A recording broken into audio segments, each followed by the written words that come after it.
Olá, tudo bem? Sejam bem-vindos. Sem muita enrolação, já vamos direto para o assunto do vídeo. Hoje vou estar falando sobre a reforma administrativa pública. Basicamente, 2027 é um ano muito importante para o Estado, mas também muito importante para o Brasil, pois pode ser um divisor de águas. Por exemplo, segundo a CBN, falta mais de 10 bilhões de reais para pagamentos básicos, como educação e saúde, e não o suficiente pode acontecer o que a gente chama de shutdown, né? Que seria o apagão no servidor público, a falta de pagamentos na folha, né, para os servidores públicos no geral. E, consequentemente, o Estado já está procurando novas formas de conter este rombo. Um deles seria basicamente uma PEC, né, que seria a PEC 66 de 2023, onde faz com que os precatórios, por exemplo, deixem de estar no orçamento da União para se tornar uma despesa qualquer. E isso muda tudo, pois assim que ela sai do orçamento necessário, fixo e importante para a União, se torna uma despesa que pode ser atrasada e não suficiente, pode acontecer o que a gente chama de pedalada fiscal, ou neste caso, pedalada precatorial. Nome bonito que eu inventei, né? Eu sei. Mas enfim, não o suficiente, né? Tem também um assunto que está começando a esquentar. Provavelmente no futuro você vai ver este assunto um pouco mais forte, né? Estou falando antes de dar aquele boom, né? Aquele holofote mesmo, né?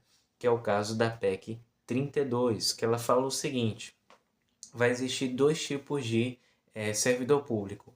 Um seria aqueles que são importantes para o Estado, que depende realmente dos serviços, né, deste trabalhador.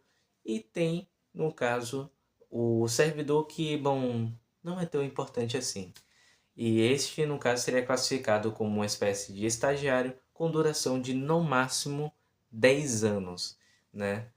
Para estar trabalhando no funcionalismo público. Então pense, você trabalha, estuda, se lasca e você se esforça para conseguir passar numa prova para você ter no limite ali de estabilidade de 10 anos. É isso o que acontece quando a gente deixa de incentivar, né? Torna-se um crime, que eu já mencionei, o empreendedorismo e torna cada vez mais seguro o servidorismo público, porque esta folha de pagamento não deixa de crescer e ao longo dos anos ela tem cada vez mais expandido. E não o suficiente, pode acontecer uma outra coisa. Para manter as coisas um pouco mais estáveis e, consequentemente, impedir talvez um crescimento na inflação, talvez possa demorar os reajustes, né? Um congelamento no salário dos servidores públicos. Pois pensa comigo, se a gente não está conseguindo honrar pagamentos básicos do servidor público agora, imagina se reajustasse o valor salarial deles. Isso, consequentemente, assim que reajustasse, pressionaria também a inflação. E não o suficiente, a gente já está vendo que em 2026, né, o salário mínimo vai passar de 1.500 para 1.630, indicando, né, consequentemente, o aumento da inflação e a necessidade de realmente o reajuste. Mas se o servidorismo público tivesse que aumentar também sua base salarial, tornaria a inflação mais cara. Então isso seria, né, cada vez mais difícil para ser mantido, né? E, bom, o que eu tenho a dizer sobre isso?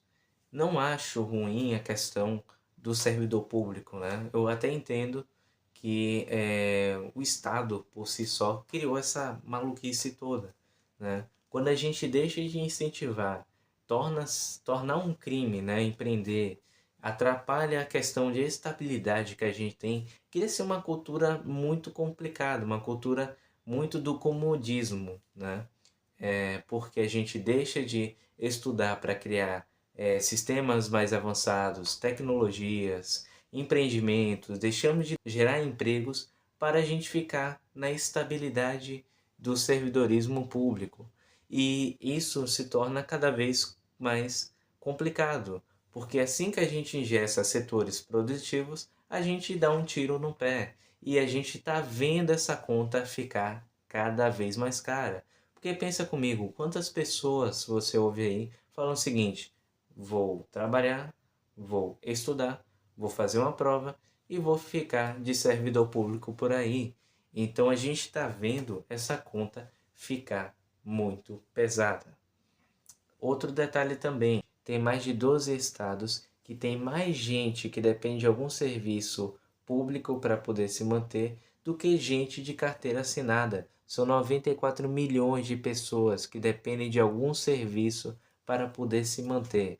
E aí pense comigo, se a gente não está conseguindo honrar com as nossas dívidas, né? No caso, a folha de pagamento dos servidores públicos, 94 milhões de pessoas que dependem do Estado para se manter. Eu fico com uma única pergunta na minha cabeça: quem vai pagar essa conta? É, vai sair do nosso suor, nosso trabalho, daquele que empreende, daquele que se esforça, aquele que é a CLT também, que sua camisa para poder conseguir um pingo de dignidade. E tudo isso sai do nosso bolso para um monte de gente incompetente e irresponsável que não consegue administrar o básico. E pare para pensar, para um país como esse, que não tem confusão com ninguém, parece que a gente está em guerra todos os dias com nós mesmos. É impressionante. Enfim, aqui fica minha indignação, minha dúvida, né? Para onde vai esse país daqui para frente. Mas enfim, daqui a pouco é ano de eleição e tudo que eu falei vai ser poeira. Vai todo mundo esquecer esse vídeo. Enfim, um beijo, um abraço, se cuidem e até mais.